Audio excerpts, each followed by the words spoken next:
Hello everyone, a very good evening. Welcome to Oliveboard. This is the JAIIB Foundation May 2025 series for the RBWM paper.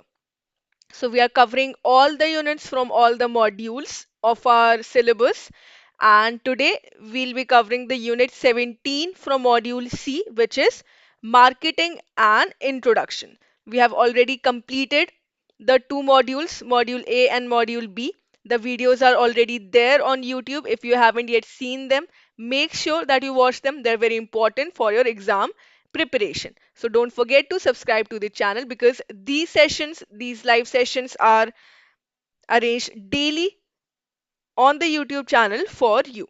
So now let us start with today's session, marketing and introduction. So when we talk about marketing, similar to marketing that is approached by any company, any entity for their new product, banks also need to have a good approach, a good marketing strategy. Why? Because the retail banking is driven by the number of customers that each bank possess.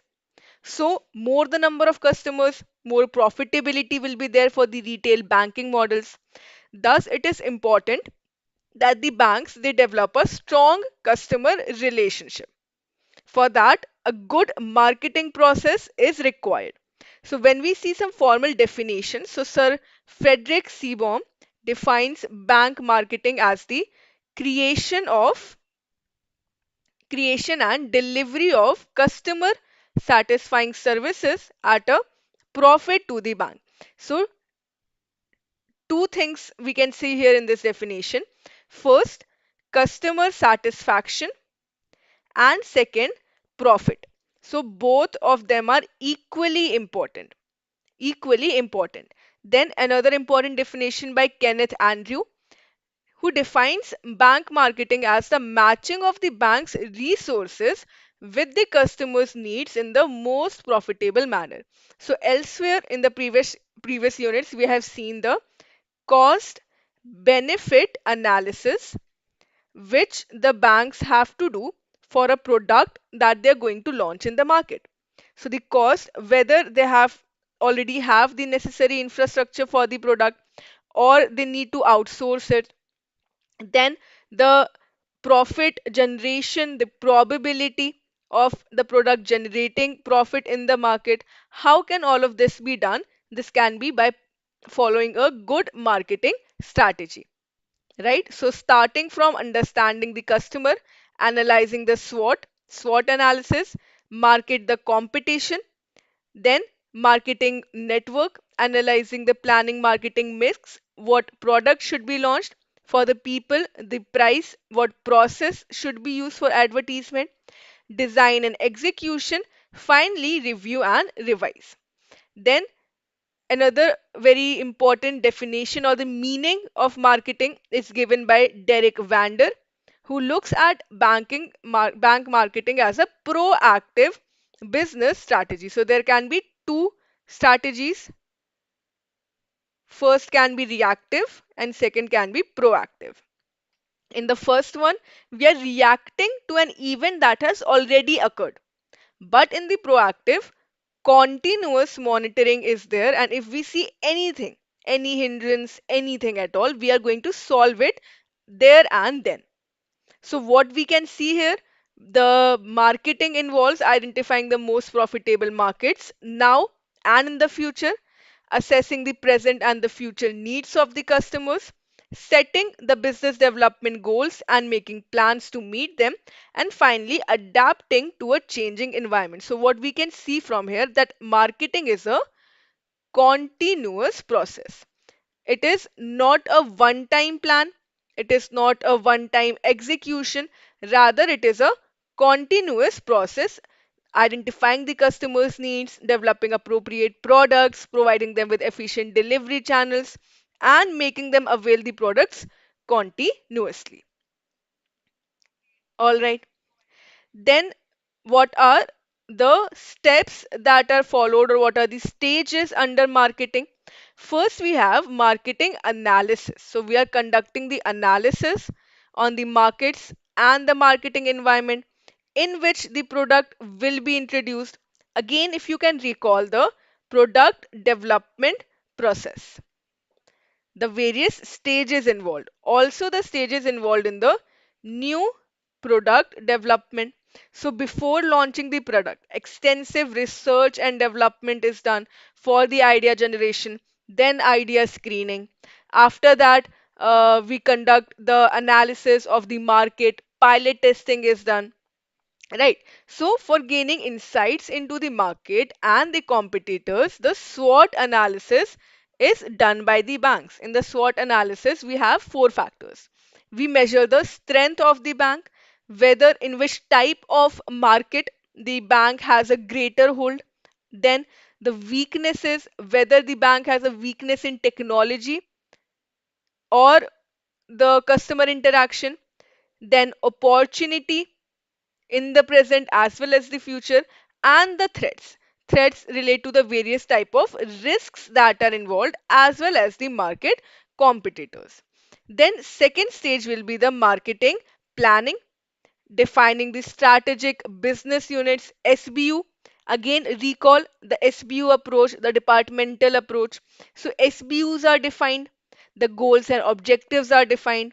Then the marketing plan for each business, product or brand is drafted, and this draft is known as the offering. First, we will create a plan. We are going to create a plan, and then we are going to follow it by an executive summary, action programs, budgeting as well as control. Again, recall what factors are important for a development of a plan or research and analysis. So, under that, financial and business analysis is also important. So, budgeting and control. Then, third stage is marketing implementation. So, we are answering the questions like who, where, when, and how. Who is going to launch the product? Where are we going to launch it? When and how are we going to launch it, or how we are going to provide it to the customer, which delivery mechanism. So it focuses on performing the activities in the right manner. So the skills and cohesive action programs that support the strategies, they play a very important role in the implementation. Then finally, we have the marketing control. So the controlling or regulating functions by auditing, measuring, evaluating, and acting upon the defined parameters. Again, we have already discussed the reactive methodology and the proactive methodology. If corrective action is to be taken at the operational level or strategic level, so it will depend upon the relevance of the control aspect. So, the marketing control needs to be unbiased, comprehensive, systematic, independent, and periodic. And for making the corrections or regulating, it is very important that the marketers, they are continuously analyzing the market situation. Okay. Then next we have the marketing mix. So there are certain P's that we define. In the product marketing, we have the product, pricing, promotions, placement, people, process, and the physical evidence. All right. So when we talk about the product, so the bank product, anything that has the capacity to provide satisfaction, like the deposit product or the asset product.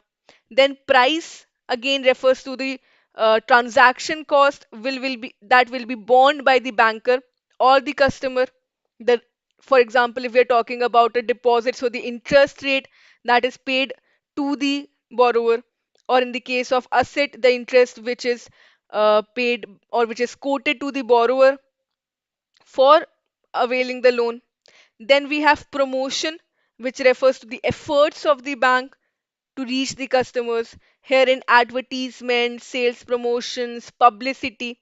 Then place where the bank is offering the product, the location of the branch, and where the services are delivered are important. Whether now the services are offered through the e-format or through the traditional banking. Then people again, people the customers as well as the banker are involved in the people. Then process, the concept running through the product development, product structuring, and the delivery stage. So the process where the input is used and the output is derived, what process is being used. And physical evidence provides tangibility. Services are intangible, but along with that service, if we provide some physical products, that will add the tangibility to the services. For example, debit card, ATM card, or the checkbooks, these are offered as the core products to provide tangibility. So these P's that we have just discussed, these are independent as well as interdependent. One, the success of one depends on the success of other. If we are developing a good product, we also need to price it correctly. We also need to promote it correctly to the correct set of people through the correct process, right? So these are independently they are important, as well as they are interdependent in the marketing effectiveness. They individually contribute their part in the effectiveness, but they are also interlinked. One P will be a deciding P for the effectiveness of the other P, right? So all of these factors that we have discussed, these are interdependent, these are interlinked. So it is important that we have a good marketing planning, and the important element of marketing mix, the effectiveness of the product and the strategy. For example, it is going to depend on the price. If the product and price is good, it is decided, but the promotion and advertising is not done, then again it will lead to a bad result for the bank. So again, the process element, if it is not taken care of, the other piece will not be effective. So it is not only a fact that the piece they contribute in the marketing mix to the effectiveness of the marketing strategy, but not only independently but also in the integrated way. So marketing mix and the elements of marketing mix, this is going to decide the profitability and the success and effectiveness. So, what are the benefits of opting for the marketing mix in retail banking? Enhanced financial and promotional goals, competitive advantage over the other competitors and the banks in the market, effective targeting and reach to the customer base, resource optimization and personalization. So, these are the benefits of opting for the correct marketing mix in retail banking. That is all for today. We have summarized the whole unit 17, the marketing in retail banking. Further in this module, we'll be studying the delivery channels, the delivery modules, the customer relationship management, and the most important, the marketing information systems. So if you want to study all of these units, the whole syllabus, not only of one paper but for all the papers, you can join the JAIIB selection batch for the May-June 2025. Here you will get 250 plus live classes covering all the papers. Plus, you will get full-length sectional case study and numerical based test. The classes will be in the non-banking hours, and you'll get complete basics to the advanced level prep. You can also join the Super Elite plan, which will be including all the other plans, individual plans as well. Another very important information, there is going to be a very important essential mega webinar to crack JIB 2025 in the very first attempt on 9th of February 2025 at 11 a.m. So you will get the module wise syllabus breakdown, step by step preparation strategy, insider strategy from the toppers, best study resources, how you can manage your time for the given months, and also the Q&A session. So register now and you will also get a bonus giveaway. So thank you so much for attending the session. Make sure that you subscribe to the channel so that you do not miss any of the updates. Keep active here on YouTube, because now all the updates, every information you will get for your exam, for the dates that have already been announced, and the registration has also started. So make sure that you subscribe to the channel, stay updated, and you'll find the link to the PDF in the description box. If you have any doubts, any queries, please let me know in the comment section. I'll meet you again tomorrow with the next chapter. Thank you and all the best and take care.